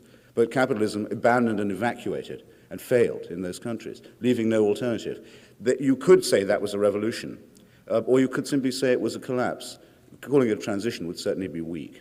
I have a feeling I'll be taken up on some of this, but that's my broad brush transition statement. On the apparent paradox in what I say about overlooking or transcending differences among the broader family of the human race, my own view is that that is compatible with making a stand for affirmative action, because it is a willed compensation for past wrongs, and one has to be able to identify and compensate a given group. That isn't to discriminate in the pejorative sense. Actually, it is the racialist who cannot discriminate. I've never understood why racialists are accused of discrimination. It's the one faculty of which they're not capable. They think that all members of a certain race have the same characteristics and don't show the ability to discriminate among them as humans. As to the economic man, no, look, we don't believe that you are what you eat. It can be shown that you aren't what you don't eat, and if you don't, you are not. But the corollary wouldn't, and I'm afraid there's a lot too much of that, a lot of it in the capitalist world. But no, we realize that there are other needs, many of them non-material. Let me suggest an example to you, the case of the person who gives blood and does so voluntarily and without a reward. There's no sacrifice involved in that. You don't lose a pint of blood by giving one, but you do help another person. And you don't have to posit altruism. You have fulfilled your own need to help and be of service without giving up anything and without a cash transaction, and you've increased the general welfare. I regard that as a socialist attitude to one's fellow creatures and perfectly unsentimental. Thank you. A brief rejoinder. Yes. I agree with much of what you said in the middle, that racism is the failure to discriminate. I think that racism is a form of collectivism, which says that the collective that counts is a racial one, as opposed to Marx, for instance, who thinks the collective that counts is an economic one. But we reject all those and say that collectives don't exist. Individuals exist, and they are to be judged on the basis of their own attributes, their own choices, and their own actions. So I would maintain that only individualism is an antidote to racism. As in relation to the giving blood example, well, sure, there are, I don't personally find giving blood to be that easy. I tend to faint, but if you take an action where the cost to the individual is so minimal that he, in effect, won't miss it, and someone else is benefited by it, fine, there's no argument against that whatsoever. It's very nice. There are a lot of things in human life are that way, like when you smile and say hello to somebody or good morning, how are you? It doesn't cost you anything. It expresses benevolence and respect for human life. But that has nothing to do with the question of people are dying right now in hospitals in many parts of the world, including the United States, where certain people could save them. But it would require them giving a lot of their blood. Maybe one person, if we took, he's got a rare blood type. Here's the question I pose. One person has the Rh negative type O or something. If we took all his blood, we could save 5 other people's lives. Now, that's not far-fetched. Do you have the right to take all his blood? Do you have the right to take 1 drop of his blood if he doesn't consent? Capitalism says no. So remember, when you say, repeatedly we've heard the theory, capitalism historically didn't work out, there was nothing to replace it, capitalism gave rise to problems, as if capitalism were some independent entity. Remember, when we're talking about capitalism, we're talking about freedom. We're talking about free trade. We're talking about non-interference. So what they're really saying is, well, we tried leaving people free, but it just didn't work out, so we had to come in with a different system. Thank you. In deference to the line of questioners and the late hour and at least the heat on this stage, if the subsequent questioners could please state their question very briefly, and if the respondents to the questions could, as Edwin Newman might ask on Meet the Press, please give the briefest of answers, something around the category of 1 minute each. We could then work our way through many of the questioners who are still in line. Next question, please. Dr. Binswanger, you gave a brief response regarding how the to each according to his need related to the family. I was not really satisfied with your answer. In what I have read of objectivist writings... Precisely to your question, sir. My question is, what does objectivism have to offer to children, to people who do not have a fighting chance as adults? What does it have to offer to quadriplegics, to people who are weak and cannot help themselves? Thank you. What does socialism have to offer to those who are able to help themselves? And how do the quadriplegic and the weak hope to survive if the producers are throttled so that they can't produce? There's really two questions there. One is the issue of parents and children and from each according to his ability and so forth. The parent-child relation is not the relationship of adult citizens to each other, which politics is primarily concerned with. Certainly, a parent owes the care to its child, and the child owes gratitude for that care if it's provided properly. But the point is that you are not a child, and the government should not treat you as a child. There is such a thing as reaching the age of reason. But under some forms of government, that age is never reached. In other words, they never believe that you reach adulthood and have rights. It is not altruism, but love that the parent-child relationship exhibits. It is not to each according to his need. So you want me to cut out? Okay. Thank you. Response, please. Well, the question wasn't really to us, I think. We may as well press on. Wonderful. Next question, please. I have a question for Mr. Hitchens. You've spoken on this subject, but I'm still not sure of your opinion. On the most basic level of this debate, it seems to me, has addressed the question, do the ends justify the means? In your opinion, do they? I don't find it possible to say no to that question. I think there's more absurdity and more contradiction and less interest in the study of history revealed in someone who simply says no to that than there is to someone who says yes, but someone who says yes clearly invites about 8 further questions, which you haven't asked. I don't mean to be either evasive or elusive. Next question, please. Thank you. Very briefly. Vague. I could say yes, the ends justify the means. If the ends are rational, then the means will be rational to it. It's a rather vague question, which I think is what Mr. Hitchens was saying. Next question. Thank you. Thanks. Both sides seem to address themselves to the rights and responsibilities of humans to each other, but there's very little said about the rights and responsibilities of humans to the environment they live in. And I think the poor record of both 19th century capitalism and modern socialism as far as the environment demonstrates that neither side has very little to offer in that area. And I'm wondering what both sides feel that their policies have to offer to those of us who are concerned about the environment. Something? Okay. Modern capitalism has more to offer than 19th century capitalism, and to some extent more than modern socialism. So I would say, as I tried to lay out in my 8 minutes, that modern socialism, as I was trying to describe it, will itself evolve and emerge out of modern capitalism, and therefore will incorporate such of the environmental movement today as we see. So I accept your point. Response?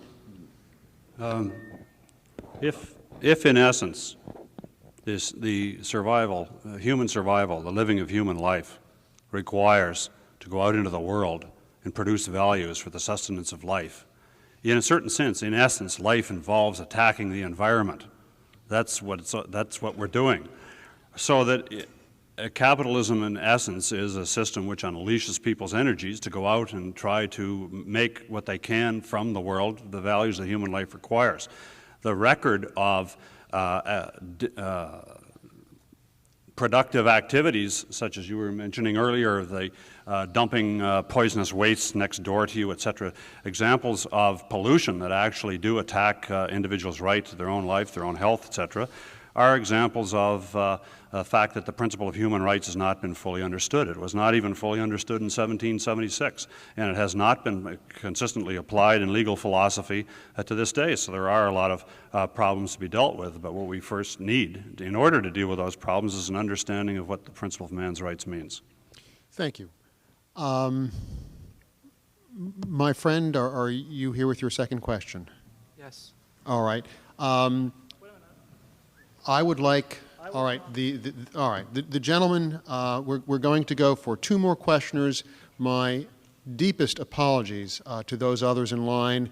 My fear is there would be people in line for a very long time, and in an effort to bring the program in at approximately 2 hours, unless either of the two gentlemen would like to defer, they'll be the last two questioners. Yes. My question for the socialists, do you, in your opinion, was Stalin more an aberration or a product of socialist history that preceded him?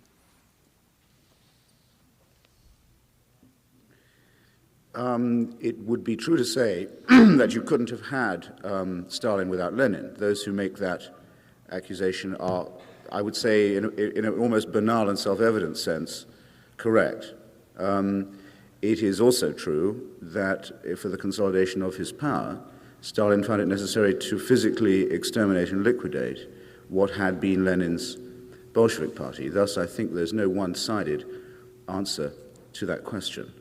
I think that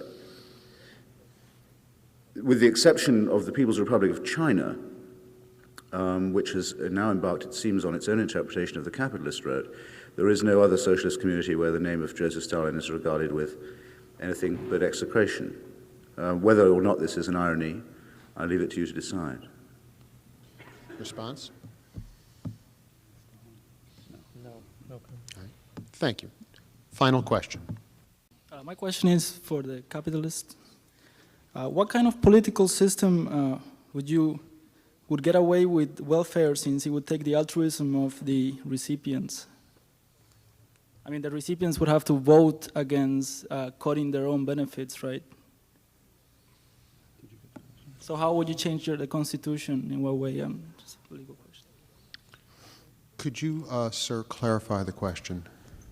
Well, it seems to me that if the new system would have to get away with some civil liberties in order so that the recipients of, well, given that the population now votes half and half between getting away with the welfare and not, then the deciding factor is obviously the people that actually have welfare. Now, what kind of constitutional amendments would you suggest such that the welfare recipients would not have the civil liberty of choosing for this vote or no vote?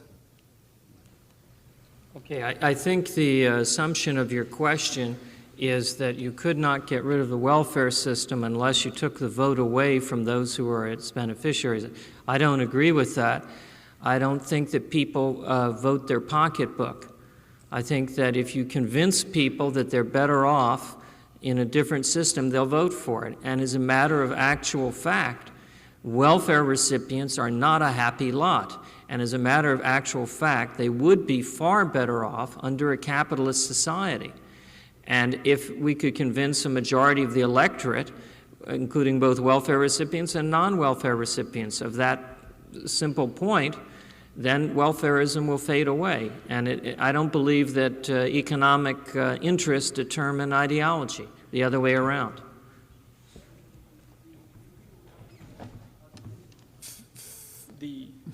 This man would have to be altruistic to give away their benefits. No more selfishness in here. No, I'm saying it is not in your self-interest to be a welfare recipient. And it's pretty obvious. All you have to do is just look at them. In the main, they're a pretty mangy lot.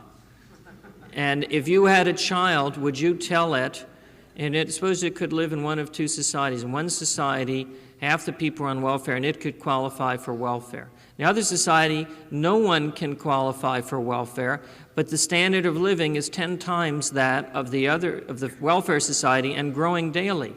Which one would you tell your child to enter? So we believe that self-interest is the interest of life, and that life is not life as a passive vegetable, but the life of productive activity. So we don't think the mere fact that someone writes you a check means that that's to your self-interest. Thank you so much.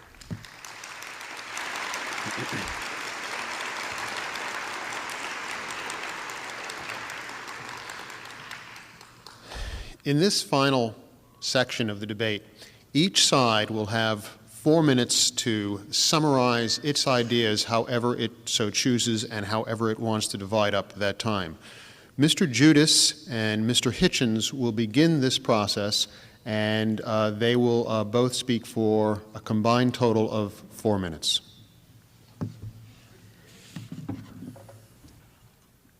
Well, I'm still trying to figure out what the difference between us is, that is precisely, and I think I keep coming back to this point about metaphysics versus a historical view of human beings. And I think that what I find in the philosophy that I've heard tonight is what I'd call a kind of reification of capitalist man, where the traits that we associate with early capitalism of exchange, self-interested exchange, pursuit of profit, are understood in such a way as to encompass all of human nature itself, so that you get a kind of philosophy extolling selfishness. But I think that such an understanding both slights human nature and tramples upon language. As Wittgenstein used to say, language takes a holiday when you talk that way. And what we mean ordinarily by such terms is selfishness and altruism and taking care of people and loving each other and being worried about the others besides ourselves become lost. Point number 2. I don't think that the objectivists, if I can call you that, have much to offer society today. It's hard for me to find even grounds for debate between you, since your proposals, as far as I can see, would in effect take us, if they were successful, take us back to the early 19th century. And I simply don't think it's possible. I think that I think that your philosophy is hopelessly utopian. I think I'll just close by insisting on a point we've both made in different ways. We regard capitalism as a system, not as an idea, and therefore as something that is a proper study of analysis of history and of economics, as well as of that of political competing ideology. That is, I think, that is the insight that the objectivists deny themselves and end up with the, I would have thought, superfluous injunction to humans to be self-interested, an injunction that does not seem, as one looks around, to be very much needed, an idea that doesn't appear to require an enormous amount of reinforcement, though it might, some think, require more justification than it's had this evening. Capitalism as a system has coexisted with, and on occasion sponsored, feudalism, monarchy, fascism, slavery, apartheid, and underdevelopment.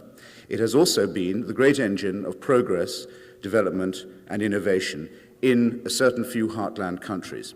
This means that it must be a system, studied as a system, and not as an idea. Its claims to be the sponsor of freedom are purely contingent. It's good propaganda, but it's not very good political science. In the same way, those of us who take and hold to the socialist view in this century are perfectly well aware of the appalling crimes and failures, as well as of the defeats that our movement is associated with.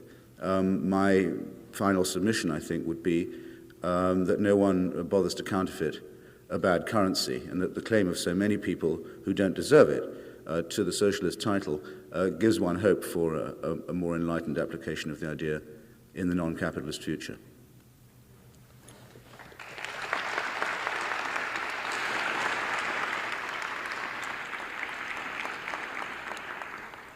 I just want to briefly remark on the the level we're getting down to is now metaphysical and epistemological, which is very good. It's a good sign.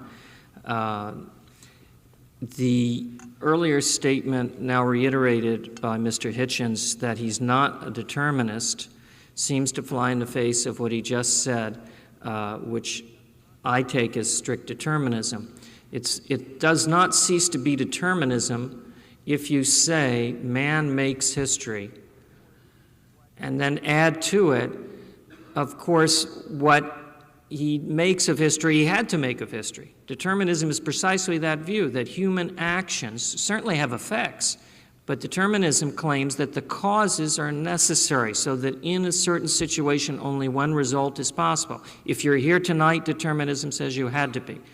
We assert free will. We assert that you have particularly the free will to use your mind to think for yourself or not, and that's why we reject the entire methodology of the socialist side in this debate, the idea of historical analysis, that capitalism is not an idea, and so forth. It's basically an issue of free will versus determinism. In my concluding remarks, I'd like to address two things said by Mr. Judis. The first was that objectivism hasn't much to offer society today. It's hopelessly utopian. Literal meaning of utopian means no place. It is not of this reality. Well, in fact, we have been arguing that it is the socialist ideas that are not of this reality. We are trying to argue that capitalism is a social system that is required by the actual, real nature of man, and hardly hopelessly utopian. It is, in fact, of tremendously practical importance that men come to understand their social requirements. I would also like to say that I hope objectivism has a lot to offer society today, because in the absence of that, I have a very bleak view of what the future will be. I also want to address the question of still trying to figure out what is the difference between us. Well, I'll tell you what the difference is between us. In essence, the difference between us is the difference between the Enlightenment and the 19th century German Romanticism. Ideas matter. Ideas determine the course of human affairs. This country is the product of a certain set of ideas. It is the product of the 18th century Enlightenment ideas. I love this country. I'm not from this country. I'm a Canadian, but I love this country, and I love the values that it stands for. I love the Statue of Liberty and the Declaration of Rights and Disneyland and the Constitution and everything that's unique about America, which is actually the product of the best attempt so far to adopt a philosophical outlook which the Enlightenment stands for. The philosophy of Aristotle, of Locke, of Cicero, the philosophy of man's natural rights. And that's where we stand. Where they stand is with the philosophy of Rousseau, Kant, Hegel, Marx, the British Fabian socialists. It's a completely different tradition. It's a European tradition of thought. Now, the fact of the matter is that these two philosophical traditions are at opposite ends to each other. They're at direct odds with each other. And one of these systems, at least, is false. So I'd like to conclude by saying that the benefit to man of discovering true ideas and following them is legion. And this country and its greatness is an example of what can happen if you just approximately discover some true ideas. But the damage and destruction to man of discovering false ideas is also legion. And you have two sets of ideas up before you tonight, and it's now up to you to decide which set of ideas deserve your allegiance. Thank you.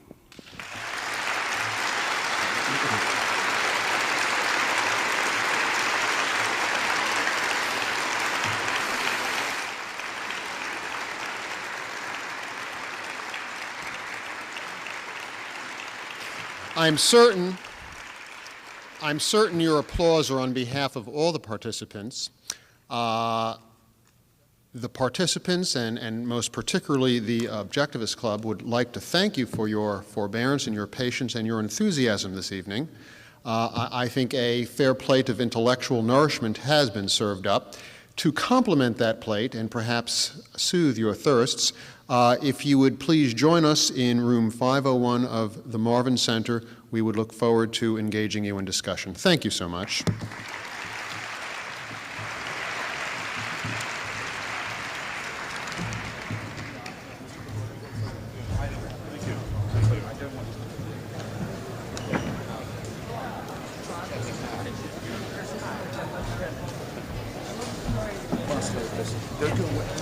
Well chaired, well chaired. I must have appeared. You won't leave. Where is the market? I'll be back in 2 seconds. Great.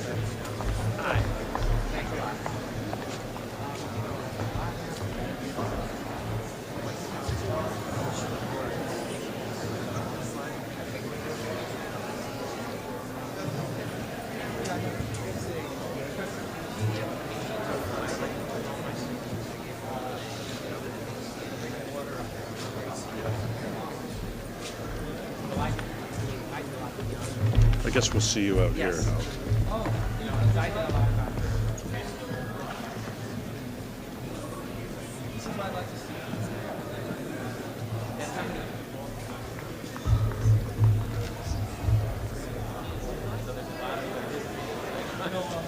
But she got this, she got this.